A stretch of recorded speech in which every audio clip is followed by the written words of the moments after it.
Nigel Mansell, at the beginning of the race, you said you could win this one, your 7-second race for Britain, and you've done it. How does it feel? Fantastic. I don't think it'll sink in until later this evening, but I'm having a job catching my breath at the moment because the old ribs now have stopped racing. The pain's coming back. But yeah, I tell you, it's just fantastic. What about the reception of this crowd? They're just unbelievable. I mean, if anybody's won the race for me today, it's the people out there. They've just been unbelievable. I mean, on the last few laps, I could just see them. I mean, it was just extraordinary. Best feeling I've ever had in my life. Nigel, we stood next to your father watching the last 20 laps. He was counting down, counting down. Were you counting down in the cockpit? No, I didn't want to. I mean, I was getting a little annoyed with my pit crew because they weren't telling me how many laps to go, but I knew why, because I saw lap 10, and then they didn't give me anything until lap 4, and then they didn't give me any more laps to go, and it was just the crowd that told me how long it was. You really knew from the crowd what was going on? Yeah, I knew more from the crowd than anything else. Nigel, this team has now proved it's a winner. Can we now see, we've had the first British winner since 1983, the first British winner at home since 81. Can we have the first British world champion since James Hunt, our commentator? All I promise everybody in England is, like today, we'll be doing our best. I believe now I'm with one of the best teams for next year. The Honda engine and the Japanese people are just fantastic to work with.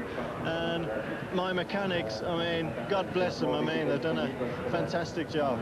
Nigel, let's hand you back to the crowd who are waiting to cheer you. Let's hope it's the first of many. Thank you. It was basically another British Grand Prix because it was in my home country. Did you think by then that you were ever going to win? Oh, absolutely. I mean, it's just a question of time. You see, as I've always said to you, especially on and off the camera over the years, as long as you're honest with yourself, you really know what the truth of the situation is. And, you know, you have a lot of people saying, oh, give me the right car, they'll win. Well, some will, and a lot of them will never win.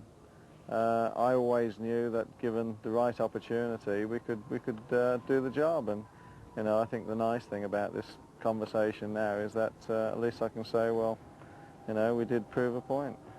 1.5 litre turbocharged engine, and it was not an easy car to drive. Well, I mean, it's incredible. I mean, 1,300, 1,400 horsepower in qualifying.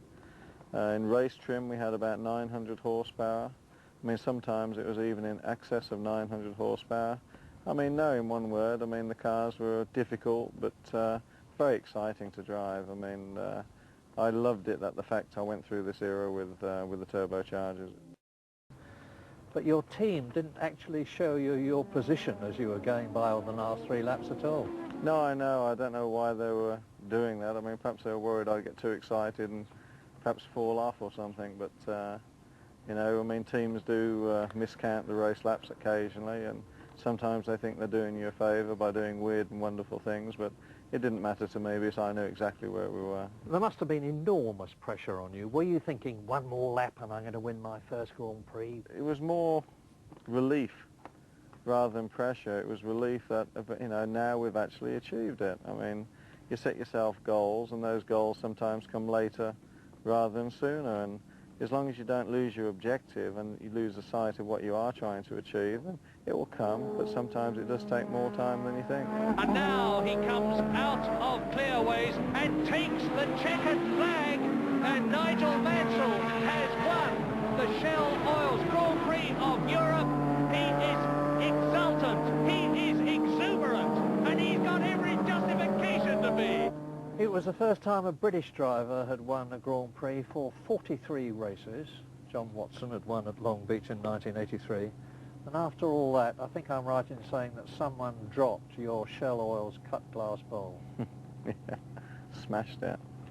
Yeah, you're quite right, but I wouldn't incriminate who it was, but yes, I'm afraid we had to get a replica made because it was smashed to smithereens. And that's the one in your trophy cupboard? Yeah, but the replica is exactly the same. You know, they always say that the first Grand Prix is the most difficult to win.